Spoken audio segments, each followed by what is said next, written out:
guys, i-vlog itong lugar nito guys. Maganda rin siya guys, so pasyalanan guys, oh. Yan, masyal ka dyan, tambay-tambay ka dyan, pagkatapos maupuan dyan, magpa-relax pa guys.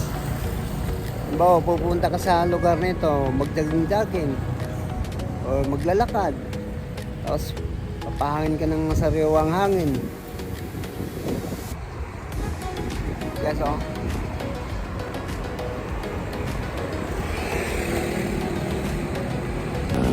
Diyan sa lugar na yan guys, halimbawa may dala kayong sasakyan niya 4 wheels, walang katabi traffic guys, oh.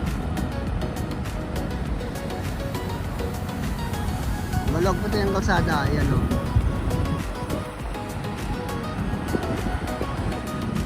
Sa lugar na yan guys, pwede, sa lugar na yan guys, halimbawa may dala kang sasakyan, hindi ka dyan patong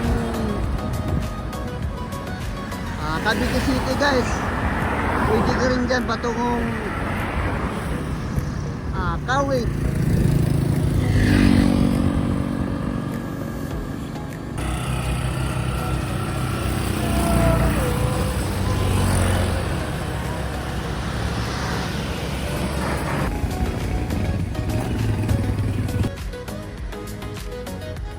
Simbahan pala yan guys, yan simbahan yan. Tapos ito naman yung oval dito guys, sa lugar nito guys. Tapos ito naman yung oval sa lugar nito guys. Ang ganda guys, oh. Yan guys, malawak na oval guys. And grandstand. Ang ganda guys, oh.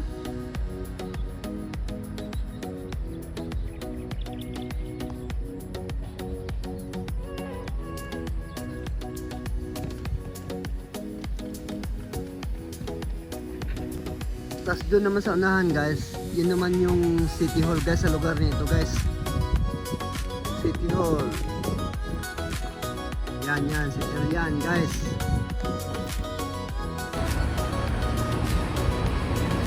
Tapos ito na yung harap guys sa City Hall guys, sa lugar nito guys. Yan ang harap sa City Hall dito sa lugar nito. Ayun yung gate. Ayun yung gate guys, oh.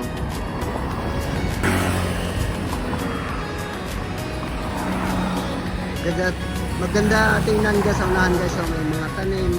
Yan, oh.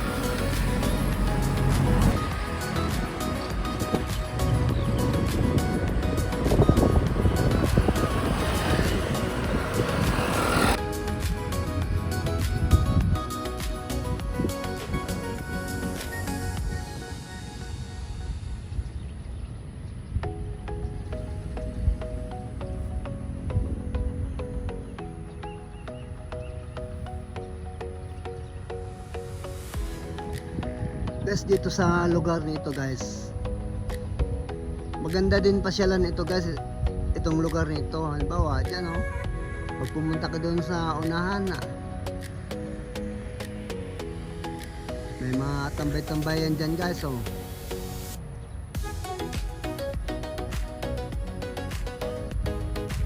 Yan guys, oh.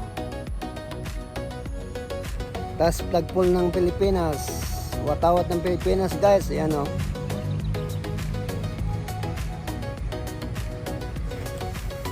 Thank you guys.